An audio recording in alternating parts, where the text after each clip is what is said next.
brought to you by Starbucks. Hi, everybody. It's Karen Anderson here with Aortic Hope. Just going to chat for a little bit while we watch the icon pop up to let us know who's joining us. We are so excited. I'm just fixing your hair, but I'll hug you. Hold on. There you go. It's fun because you can see it. So Now pretty. the hug. So pretty. Okay. Click, click, click, click, click, click. This is so wonderful. We are so excited and blessed and lucky to have Amy Yasbeck here with us today from the John Ritter Foundation for Aortic Health. This is such a treat. Thank you. It is such a treat. My voice sounds extra sexy right now from She screaming was last rocking night. out with Rock from the Heart and Night Ranger last night. It was awesome. I was rocking out. Feeling my youth. I felt your youth. I felt yours. I was behind you. Watch. Were you? Was. I am so sorry. At some point, there was somebody behind me, like, pushed me, like, aren't we having a good time? And I was like, who's what? Forgot anybody was there. So clearly, I had a good seat. Everyone was behind me. I wish you could see what's going on out the window, but in Minneapolis, in true form, it looks like a snow globe, and it's just going to get worse. So we are on limited time today. But I thought it was very important to bring to you, especially for those of you that might not be familiar with the John Ritter Foundation, and actually the story. Who is not familiar? There could be some really young people, maybe. Really? So we need to just get everybody familiar. All right. It's very important that you are familiar and that you understand some of the highlights and points of what this organization has done and what it represents. So I'm going to turn the floor over to you and let you take it from here. It's not really a floor. I'll get you a It's a chair. hotel room. We're in a snuggly chair. I can't even do that. We should have a love seat. I feel like this is really, this is driving a wedge between our relationship, the arms of these chairs. You just put your leg on my leg and that. There we go. There we go. Let's just gonna do this. How's that? Here's the deal. So as you know, as many people know, so in 2003, John had chest pains when he was on the set of 8 Simple Rules, which was the show he was doing at Disney Studios at the time, and nausea, and was taken across the street, not in an ambulance or anything, to the hospital there where he was sadly and fatally misdiagnosed.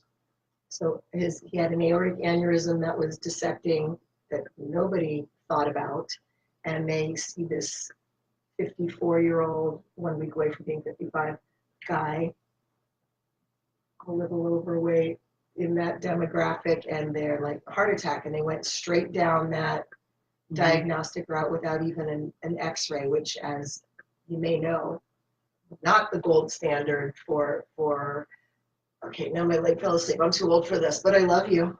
Love you, Jeff. Okay.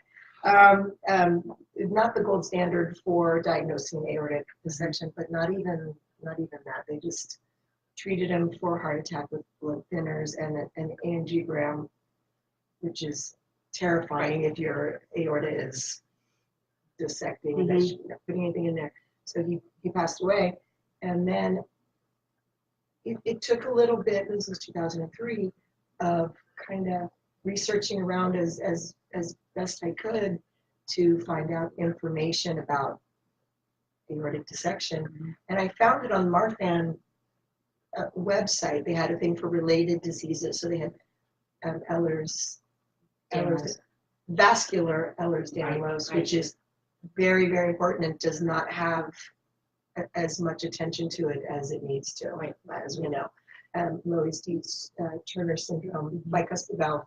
And so then I started gathering more information, and that's how I found Dr. Diana Milowitz, who's amazing, the queen.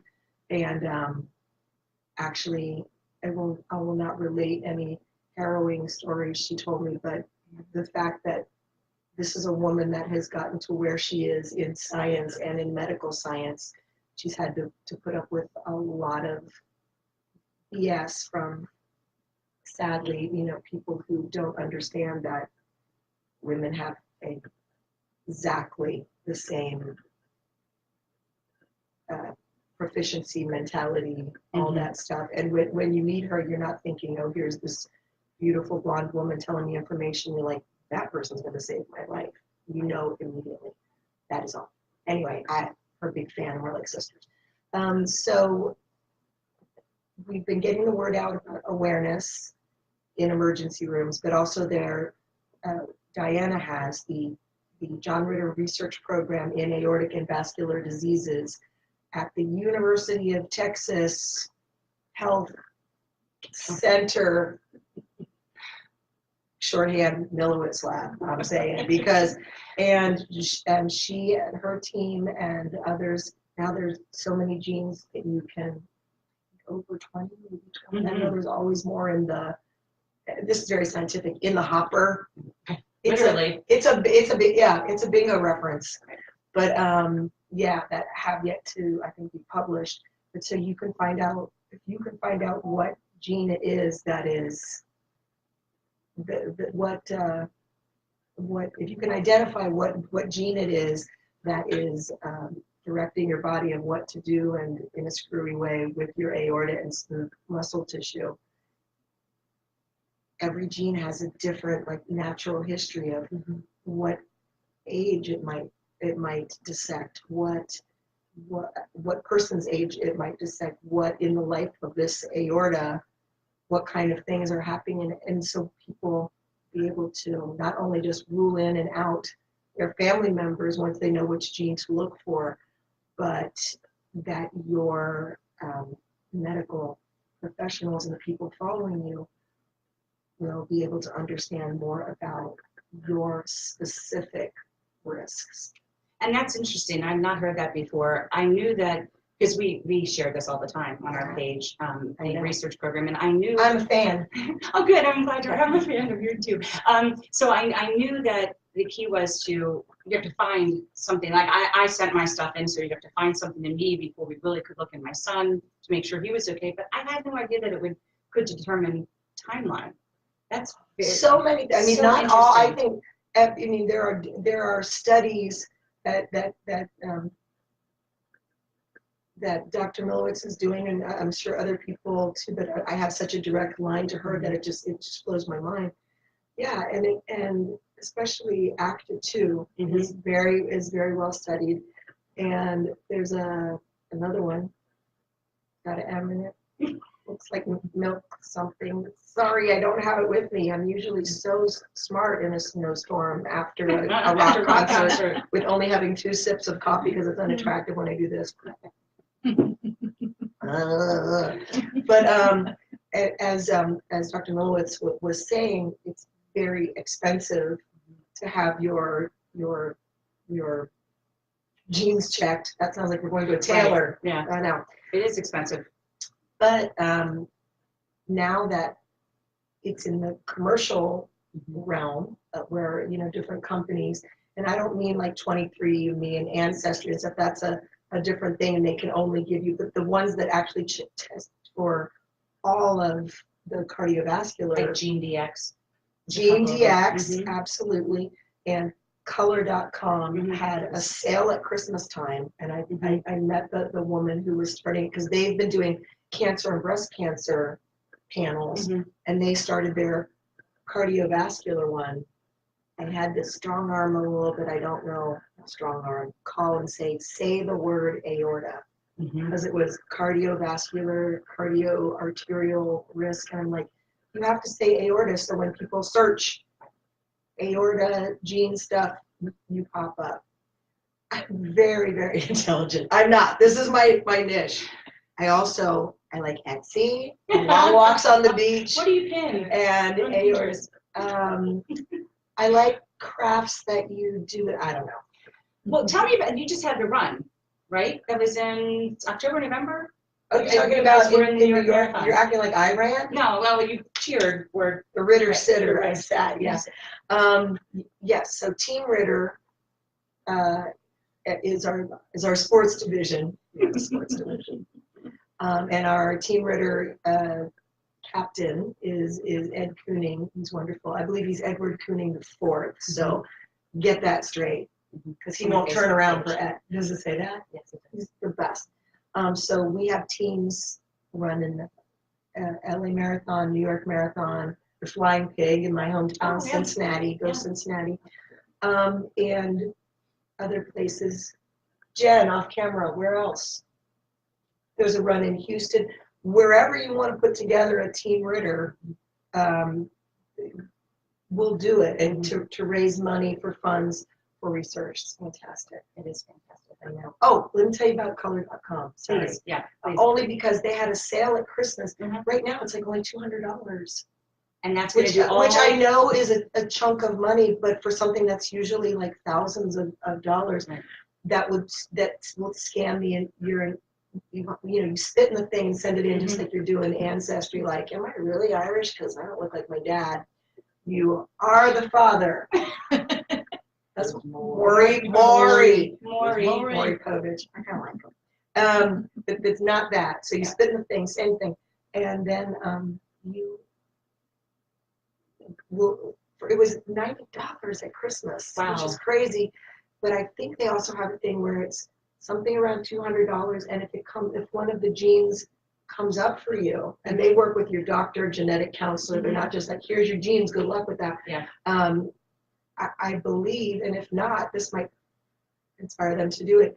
They will test your family members, your first degree family members, maybe your kids or something, for a lesser price. Oh, that's great. Because they really want people, to understand. And look, they're a commercial venture, but they make money doing their thing. People understand their genes. That kind of makes sense. That's a great thing. I know. That's great. With weather, do we have? I'm just going to see if we have any questions. We do have a question from Sean Nicole. And Sean says, how can we convince ERs to take us seriously when we go in for a dissection? It took going into cardiac arrest before they believed me and that something was wrong and that I wasn't a drug seeker. I never thought of the drug seeking thing because of the pain. That's fascinating because I know beyond about the that. pain, Yeah. she has an autoimmune disorder, just like I do. And so a lot of times we would have to go in. We have a history of going in for some pain relief and pain control. And I know Sean's background, and in her situation, she was 8 months pregnant, and she went in, and they just completely dismissed her for so long until she practically died. And it was not a good outcome in her situation. Of course, she's here, but I'm glad you're going here. to do some more work. Yes. Spreading this. We want to do ERs what they're doing Yes. in England, that Think Aorta, or we're going to do some outreach like that in emergency rooms. But besides that, throw John's name and just say, hey, look, I talked to John Ritter's widow, and she said, this is what I tell you. Yeah. This is real. This is the real deal. I'm having this. There's a little thing called Ritter Rules.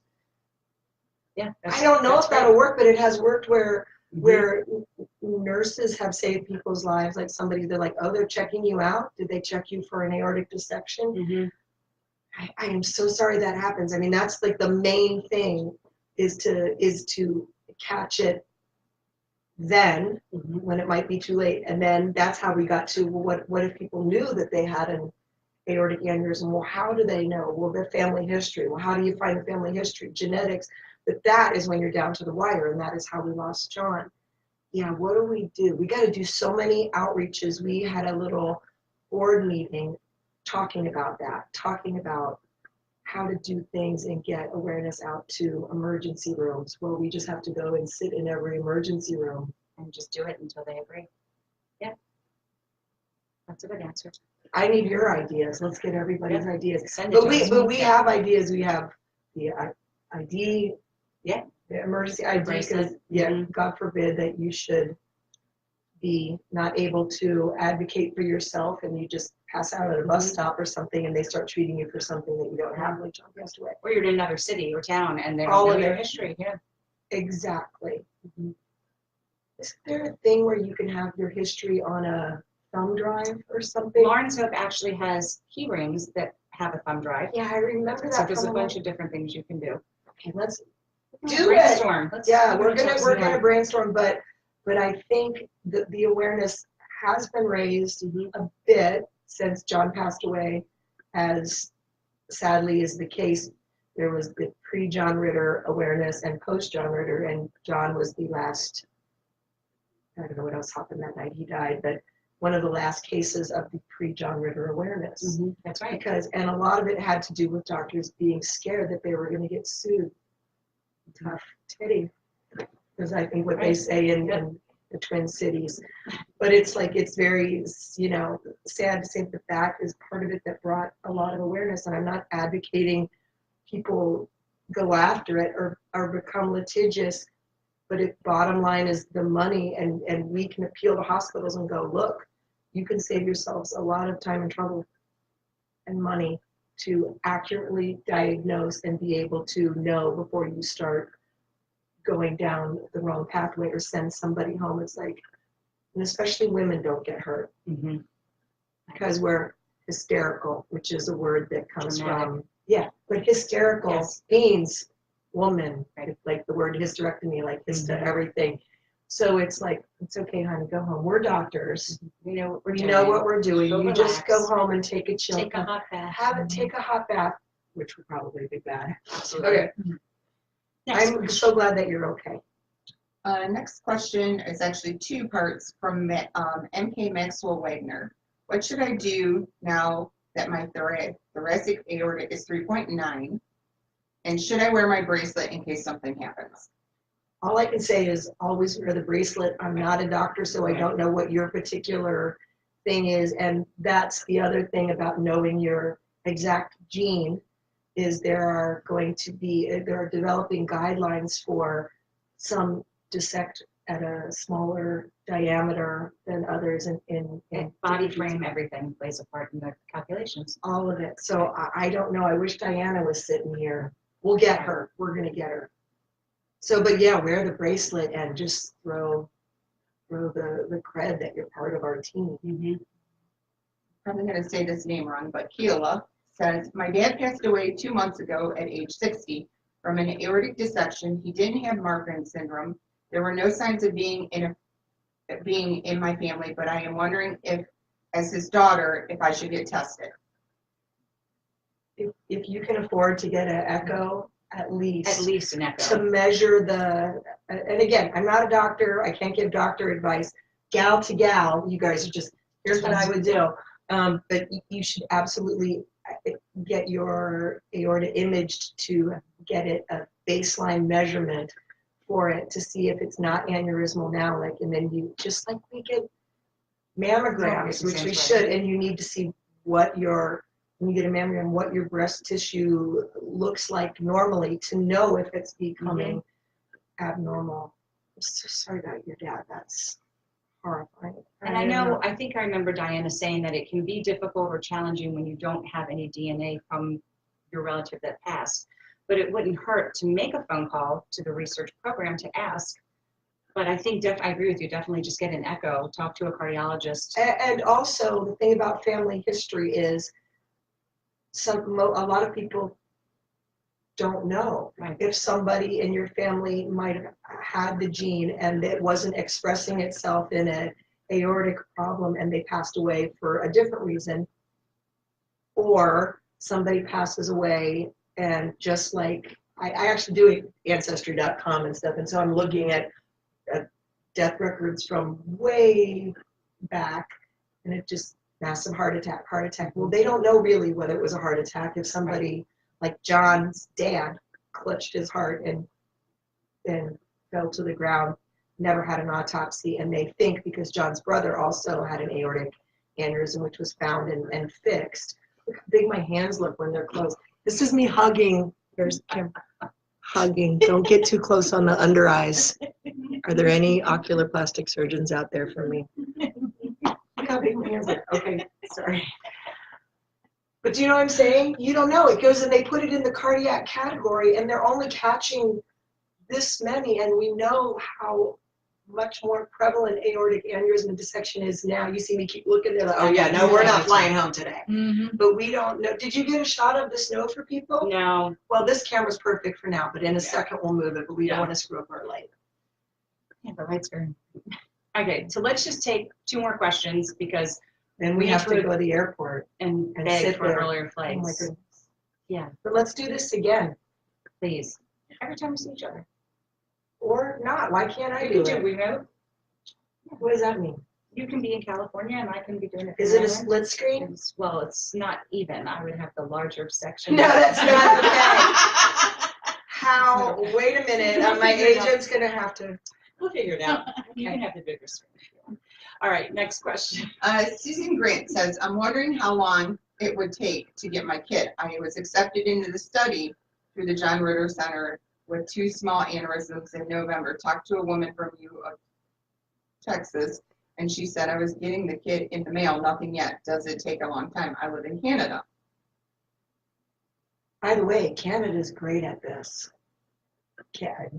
Canada has a big aorta outreach, I think, through their Canadian Heart Association. Mm-hmm. We're bringing American Heart Association up to date to get to where Canada is. I'm just saying. My dad is Canadian, from Wallaceburg, Ontario. Do you know it? Is she right back? I don't know how social media works. No, she hasn't written back yet. What is her name? Susan Grant. Susan Grant. Do you think you know her? Oh no, I'm not allowed to have anybody's information. That's America. That's HIPAA. I didn't know if maybe you knew her. She was in the neighbor. No, I'm just gonna light a fire and see if I can call over there and say that nobody has anybody's information, but I will just put it out there and see what happens. There's a lot of people in these studies, and it does take a while to get the things out to everybody. But please hang in there and thank you, and it's the right thing that you're doing. MK Maxwell Wagner said, I meant earlier was, do I need to be worried about the size of my aorta? I have no family history and no family left. I work on an airplane, and I'm usually 4 hours from land. So outdone, I quit my job. I'm scared. Doctor. Yeah. Have that conversation. You have to have that conversation with the doctor. And what was her thing before? She said it was 3.9.